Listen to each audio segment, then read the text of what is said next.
કચ્છમાં ચર્ચિત અને સસ્પેન્ડેડ મહિલા કોન્સ્ટેબલ નીતા ચૌધરીની ધરપકડ કરવામાં આવી છે. ગુજરાત એટીએસે લીમડી પાસેના એક ગામમાંથી નીતા ચૌધરીની ધરપકડ કરી છે. બુટલેગરના સાસરીમાં નીતા ચૌધરી છુપાઈ ગઈ હતી.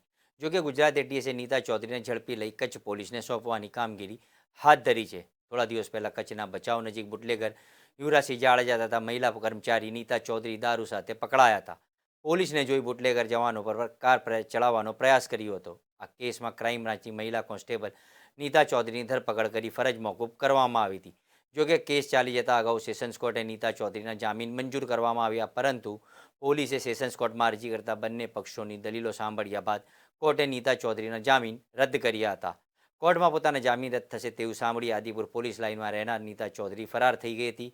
ત્યારથી તેની શોધખોળ કરવામાં આવી રહી હતી. પોલીસે નીતા ચૌધરીની આદિપુર અને એના સાસરી પાલનપુરમાં પણ તપાસ કરી હતી, પરંતુ તે મળી આવી ન હતી. ત્યારે હવે માહિતી મળી છે કે ગુજરાત એટીએસે નીતા ચૌધરીને ઝડપી પાડી છે.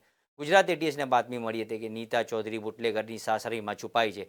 આથી તેને ગુજરાત એટીએસે લીમડી નજીકના એક ગામમાં સર્ચ ઓપરેશન હાથ ધરી નીતા ચૌધરીની ધરપકડ કરી કાયદેસરની કાર્યવાહી હાથ ધરી છે.